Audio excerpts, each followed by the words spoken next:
काफ़ी लोग इस पे काम कर रहे हैं। ये नहीं कह सकते किसको कब होगा। कुछ लोग कई कई महीने तक प्रैक्टिस करते हैं, नहीं होता। इसका मतलब ये नहीं कि वो पीछे हैं, क्योंकि जो हमारा हायर सेल्फ है ना, उस तक पहुंचने के बहुत सारे रास्ते हैं।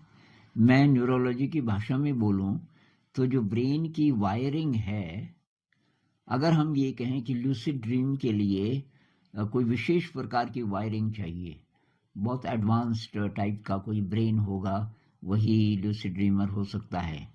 तो ये बात तो है सही वैसे, लेकिन ब्रेन एडवांस्ड कई प्रकार से हो सकता है, क्योंकि ब्रेन के बहुत सारी वायरिंग, बहुत प्रकार की, सैकड़ों प्रकार की वायरिंग हो सकती है, जो कि सारे के सारे एडवांस्ड हैं, लेकिन एक ही दिशा में नहीं। किसी ब्रेन में कोई दक्षता है, किसी और में कोई और दक्षता है। तो इसको मैं न्यूरोलॉजी की भाषा में अगर कहूँ, अभी वैज्ञानिक कह रहे हैं कि लगभग 100 बिलियन न्यूरॉन्स हैं ब्रेन में। कुछ दिन पहले मैंने पढ़ा था कि 80-86 हैं। अब जैसे जैसे इनके पास एडवांस टेक्निक्स आ रही हैं विज्ञान के पास, तो इनकी संख्या बढ़ती जा रही है। कुछ समय बाद शायद ये 100 बिलियन से भी ज़्यादा हो जाएगा।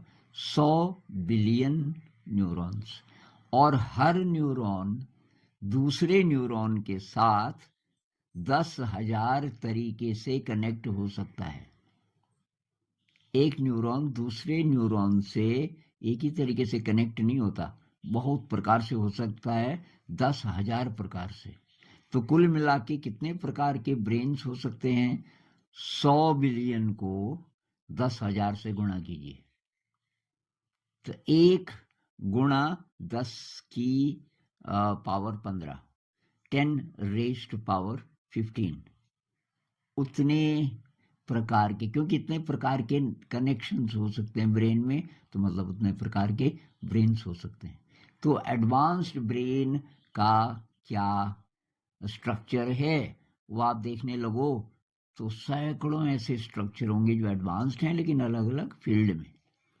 कोई हो सकता है कि सिटिंग मेडिटेशन के लिए ज़्यादा सूटेबल है, कोई हो सकता है जो कि लूसिड ड्रीम के लिए ज़्यादा सूटेबल है, कोई भक्ति मार्ग के लिए, क्योंकि श्रद्धा बहुत है उसमें, उसके लिए ज़्यादा सूटेबल। किसी में ये ग्रैटिट्यूड, ग्रेटफुलनेस की फीलिंग बहुत ज़्यादा हो सकती है, अलग अलग प्रकार से। इसलिए ये हतोत्साहित नहीं होना कि यार मुझे 6 महीने हो गए और ये मुझे तो लूसिड ड्रीम हुआ ही नहीं।